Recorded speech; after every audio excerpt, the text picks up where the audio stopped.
नमस्कार मंडळी, लक्ष्मीच्या पावलांनी या मालिकेच्या पुढील ट्विस्टमध्ये आपण बघणार आहोत. कलाने अद्वैतचा विश्वास संपादन केलेला असतो. नैनाच्या पळून जाण्यामध्ये कलाचा काहीही संबंध नाही ही गोष्ट आता अद्वैतला कळून चुकलेली असते. त्यामुळे आता तो कलाला काही त्या गोष्टींबद्दल बोलत नसतो. परंतु तरीसुद्धा दोघांमध्ये अजूनही काही चांगलं जमत नसतं. दोघांमध्येही तू तू मे असं होतच असतं. दोघांचीही भांडणं होत असतात. दोघंही स्वतःला शाणी समजत असतात.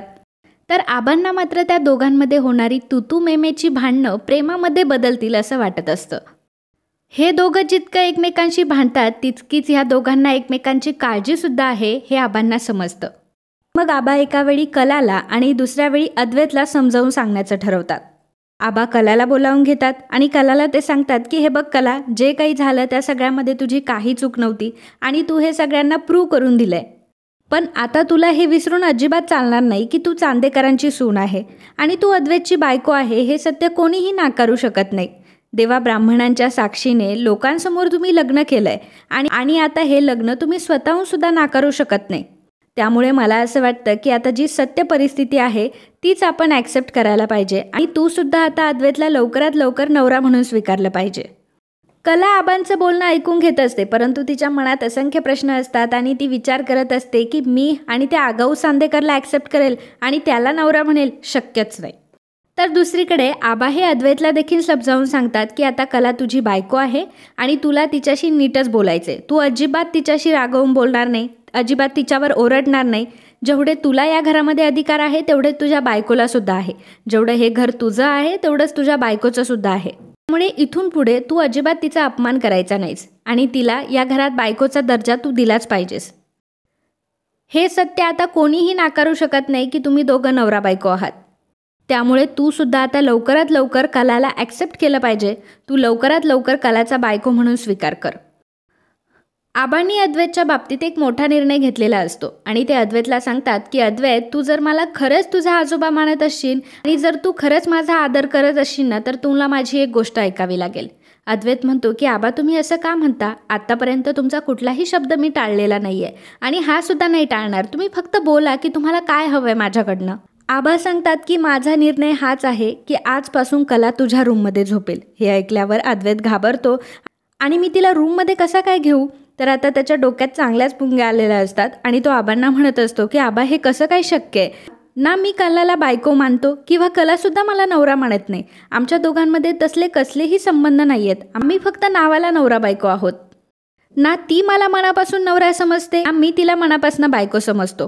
तर आबा म्हणत असतात की हे सगळ्या गोष्टी मला माहिती आहे, परंतु तू चांदेकरांचा मोठा मुलगा आहे आणि मला असं वाटतं की तू सगळ्या गोष्टींमध्ये परफेक्ट असायला पाहिजे. जसा तुझा बिझनेस परफेक्ट चालतो तर तुझं नातंसुद्धा परफेक्टच असायला पाहिजे आणि चांदेकरांचा लेक असल्यामुळे या गोष्टीची सुरुवात तुलाच करावी लागेल. कलाला तुला स्वतःहून तुझ्या रूममध्ये घेऊन यायचं आहे. मला माहिती आहे की ती पहिल्यांदा तुझ्या रूममध्ये यायला नाहीच म्हणेल, परंतु तू तिला मनवायचं आहे आणि उद्यापर्यंत कला ही तुझ्या रूममध्ये मला रोजची झोपलेली दिसली पाहिजे.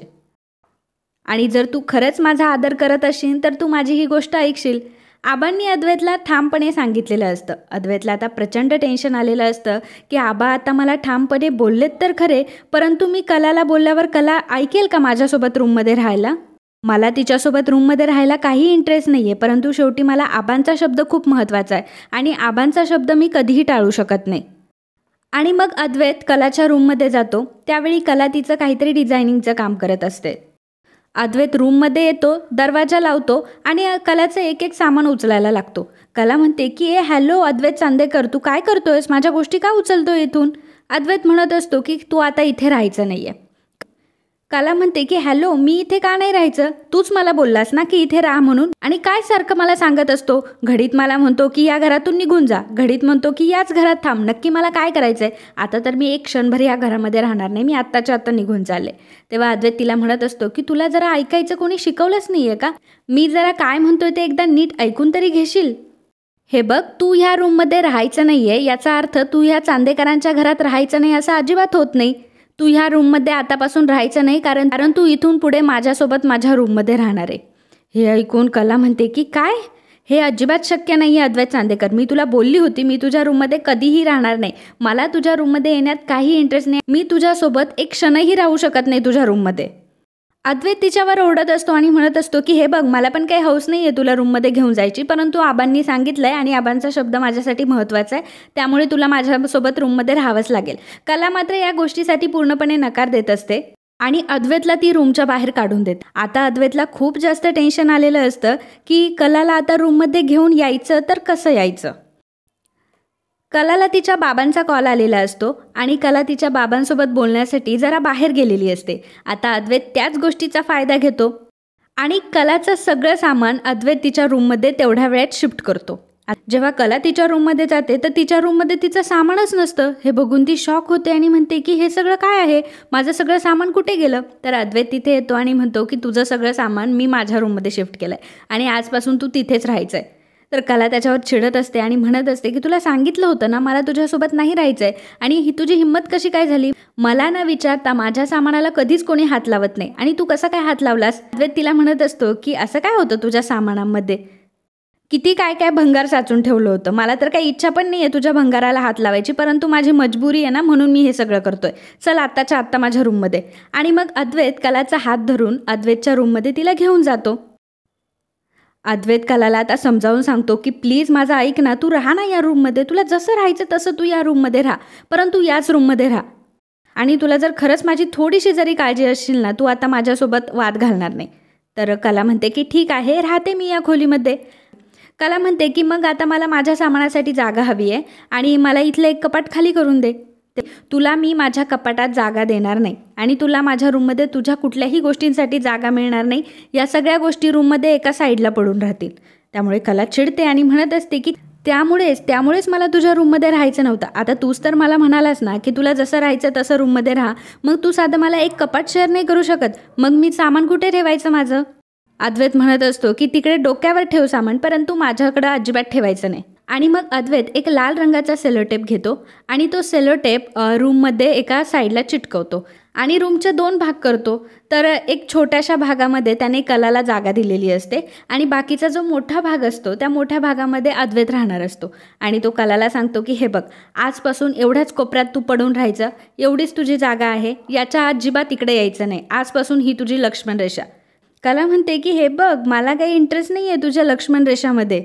पहिली गोष्ट, मला तुझ्या रूममध्येच इंटरेस्ट नाही आहे आणि आता तर मला तुझ्या रूममध्ये राहायचंच नाही आहे. तू मला एवढीशी जागा देतोय का रूममध्ये राहायला, चल मी आता तुझ्या रूममध्ये राहणारच नाही. आणि असं म्हणून आता कला तिथून निघून जाते, तिची उशी उचलते, तिचं ब्लँकेट उचलते आणि डायरेक्ट बाहेर झोपायला निघून जाते. गार्डनमध्ये कला मस्तपैकी झोपी गेलेली असते. इकडे अद्वैतला टेन्शन येतं की ही कला आता गेली कुठे असेल. कला आता अद्वैतला शोधायला जातो तेव्हा तो बघतो की कला मस्तपैकी गार्डनमध्ये शांत झोपलेली असते. ते बघून अद्वैतला टेन्शन येतं आणि तो विचार करतो की जर उद्या हिला आबांनी गार्डनमध्ये झोपताना बघितलं तर माझी काही खैर नाही, आबा माझी चांगलीच खरडपट्टी काढणार, त्यामुळे मला आता काहीही करून हिला बेडमध्ये न्यावंच लागणार आहे. आणि मग अद्वैत कसलाही विचार करत नाही, कला झोपलेली असते आणि मग झोपेतच तो कलाला उचलून घेतो आणि त्याच्या बेडरूममध्ये घेऊन जातो. अशा प्रकारे कलाचं आगमन अद्वैतच्या बेडरूममध्ये झालेलं असतं. आणि जेव्हा सकाळी उठून कला तिचे डोळे उघडते तेव्हा ती अद्वैतच्या रूममध्ये असते. ते बघून पुन्हा एकदा अद्वैतवर ती चिडते. त्यांचं अशी भांडणं लुटुपुटूची चालूच असतात. परंतु शेवटी कलाचं आगमन अद्वैतच्या रूममध्ये झालं हे खूप महत्त्वाचं आहे. आणि अशा प्रकारे कला ही अद्वैतच्या रूममध्ये आलेली असते. तर मित्रांनो, हा ट्विस्ट तुम्हाला कसा वाटला हे आम्हाला कमेंटद्वारे नक्कीच कळवा.